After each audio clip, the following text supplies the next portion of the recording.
आप सुन रहे हैं स्केच की जुबानी ये कहानी। वर्सेटाइल मेज एपिसोड 8। ग्रीष्म ऋतु पतझड़ बन गई। मृत पत्ते हवा के साथ साथ घूमते रहे क्योंकि वे आखिरकार स्कूल के मैदान में उतरे। स्कूल के मैदान के किनारे पेड़ों की घनी छाया थी। दोपहर की धूप पत्तियों के बीच के अंतराल से चमकी प्रकाश के धागों में बदल गई, एक विशेष शरद ऋतु की अवस्था की तरह। मोफैन के लिए समय बहुत जल्दी बीत गया। उनके जगने के 2 महीने हो चुके थे। मतलब अवेकनिंग करने के 2 महीने बीत चुके थे। उन 2 महीनों के भीतर मोफैन केवल एक ही काम कर रहा था, जो इस पेड़ के नीचे बैठकर मेडिटेशन कर रहा था। पहले दिन की पहली कक्षा में होमरूम शिक्षक जू मुशेंग ने जादू के सभी छात्रों को एक बहुत ही महत्वपूर्ण सबक दिया। जादू की सक्रियता। मैजिक की सक्रियता में केवल 3 बहुत ही सरल चरण शामिल है। पहला मेडिटेशन, दूसरा नियंत्रण, तीसरा एक्टिवेशन। ध्यान, जैसा कि नाम से स्पष्ट है, ध्यान केंद्रित करने के लिए अपना पूरा ध्यान लगाने की आवश्यकता होगी। जब एक व्यक्ति ने अपनी आंखें बंद कर ली तो उसका मन लगातार अलग अलग दृश्यों में भटकता रहा। हालांकि अगर किसी को अपने दिमाग को खाली करना है और अविचलित अवस्था में रहना है तो उसका मन एक खाली जगह बन जाएगा। उनके जादुई जागरण के बाद उस खाली दुनिया के भीतर एलिमेंट के अनुरूप एक स्टार समूह उभरेगा। दूसरे शब्दों में, जब तक मोफैन ने अपनी आंखें बंद कर ली और अपने मन को एक अंधेरे ब्रह्मांड जैसे अंतरिक्ष में प्रवेश करने की अनुमति देते हुए कुछ भी नहीं सोचा, तब लाइटनिंग और फायर एलिमेंटों का तारा समूह खाली जगह के भीतर उभरेगा। लाइटनिंग एलिमेंट का स्टार समूह पर्पल था और यह अन्य ब्रह्मांडीय धूल की तरह ही दिखता था, शानदार और सौंदर्य की दृष्टि से मन भावन। लाइटनिंग एलिमेंट के स्टार समूह के भीतर 7 स्टार्स थे। ये स्टार उस छोटे से स्टार समूह के भीतर लापरवाही से घूम रहे थे, ठीक 7 शरारती बच्चों की तरह, और जवान रूप से इधर उधर भाग रहे थे। किसी भी मैजिक के छात्र के लिए जो अवेकनिंग कर चुके थे, जब तक वे स्टार क्लस्टर को खाली जगह के भीतर प्रकट कर सकते थे और क्लस्टर के भीतर चमकीले बच्चे जैसे स्टार्स को देख सकते थे, तब तक वे ध्यान का चरण पूरा कर चुके होंगे। कोई और भी कह सकता है कि यह पहला कदम अप्रत्याशित रूप से सरल था। पहले 2 महीनों के लिए छात्रों को सौंपा गया गृह कार्य केवल यही था, ध्यान। उन्होंने रात के खाने के बाद तब तक ध्यान करना शुरू किया जब तक कि वे पूरी तरह थक नहीं गए और फिर से सोने चले गए। दूसरे दिन कक्षा समाप्त होने के बाद वे उसी तरह ध्यान करते रहे। यहाँ मोफैन की बात हो रही है। पूरे रास्ते जब तक वे थक नहीं गए और फिर सीधे बिस्तर पर चले गए।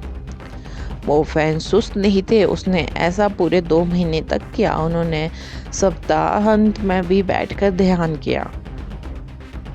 कई अलग अलग मौक़ों पर उन्होंने इस बारे में सोचा कि छात्रों को यह सरल कार्य क्यों सौंपा गया है और उसने 2 महीने तक ऐसा क्यों किया।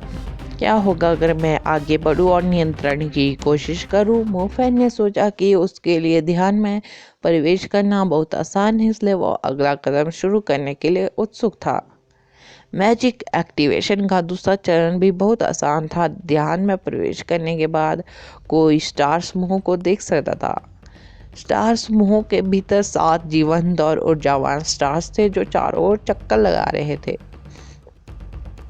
नियंत्रण, इसका मतलब था कि उन्हें इन 7 स्टारों को नियंत्रण करने के लिए अपने स्वयं के विचारों का उपयोग करना था। उन्हें रोकना था और उन्हें स्टार पाथ बनाने के लिए एक निर्दिष्ट स्थान पर रखना था। एक बार जब वे सफलतापूर्वक स्टार पाथ बना लेते हैं तो मैजिक पावर को स्टार पाथ के माध्यम से जादूगर के शरीर में ले जाया जाता है और इस प्रकार वे वास्तविक मैजिशियन बन जाते हैं क्योंकि वे इसे सक्रिय कर पाते हैं।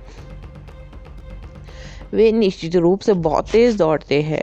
इस डैडी को तुम्हें छूने दो। मोफैन ने तारों को जोड़ने की कोशिश शुरू कर दी।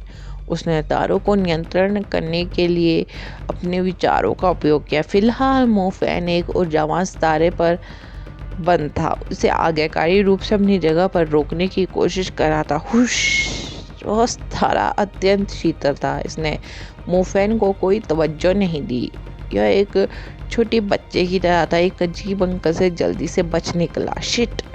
ये उल्लू के पट्टे, इसे भूल जाओ। चलो एक अलग कोशिश करते हैं। मोफैन ने लाइटिंग एलिमेंट स्टार को जोड़ने का प्रयास किया। यह अच्छे बच्चे बनो। पिताजी यहाँ आए। एक आ गया। लड़के बनो और यहाँ आओ। दूसरे स्टार ने अभिनय किया जैसे कि वो मानसिक बीमारी के रोगी से मिला हो। इस प्रकार वह जल्दी से भाग गया, ठीक उसके पहले वाले की तरह। यह सब मोफैन की आध्यात्मिक दुनिया में हो रहा था, जहाँ मोफैन स्टार्स को कंट्रोल करने की कोशिश कर रहे थे। मोफैन के अन्य स्टार पर भी यही कोशिश की, लेकिन परिणाम वही थे।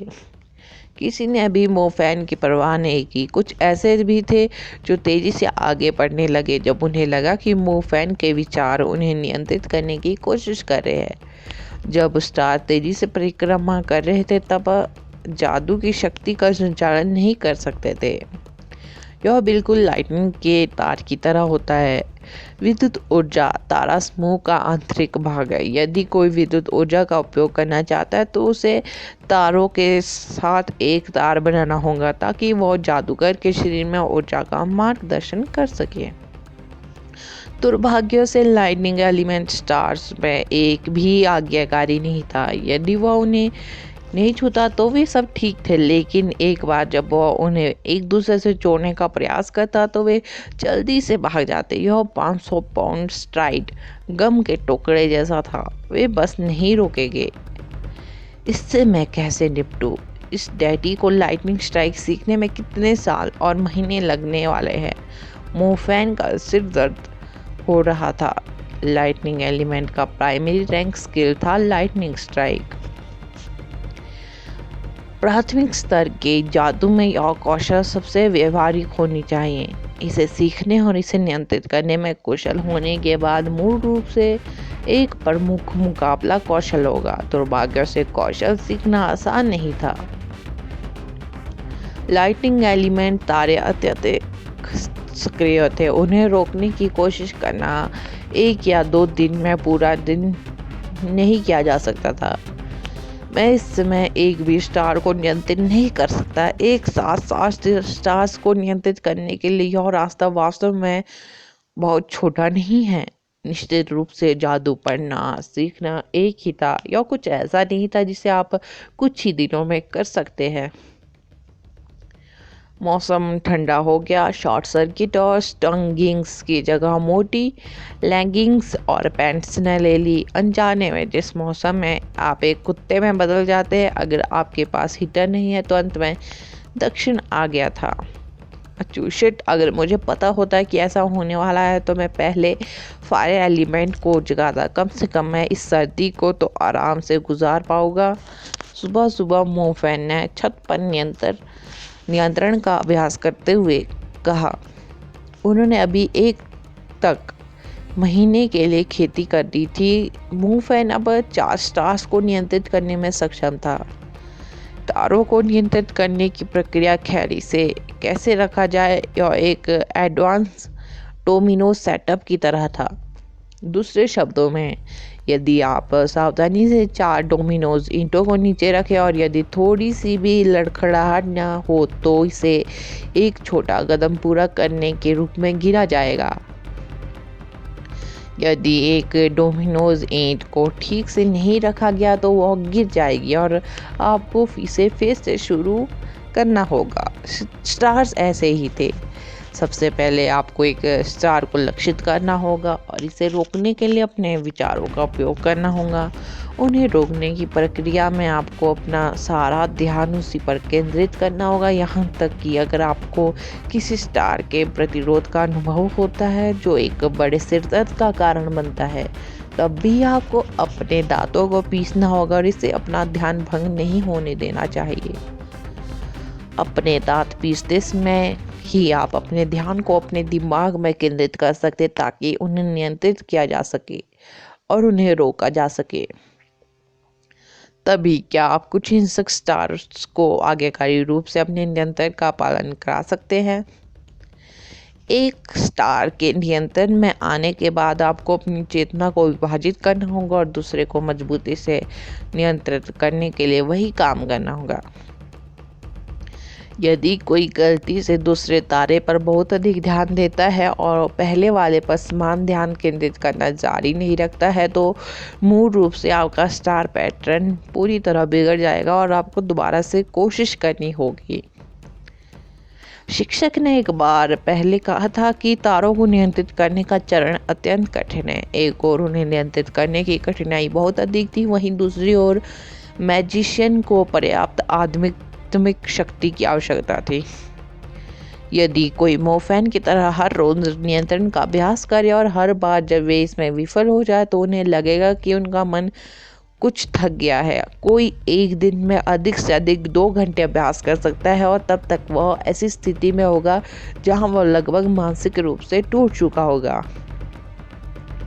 व्यक्ति को टिनिट्स, धुंधली दृष्टि और मन अराजक हो सकता है। इस बिंदु पर किसी को फिर से ध्यान या नियंत्रण का प्रयास नहीं करना चाहिए। सच कहूँ तो नियंत्रण का अभ्यास एक चोर की तरह था, नर्क मन की बर्बादी। मोफैन अपने वर्तमान माने के साथ अधिकतम 2 घंटे ही टिक सकता था। अगला एपिसोड जानने के लिए बने रहे मेरे इस चैनल के साथ। Thank you.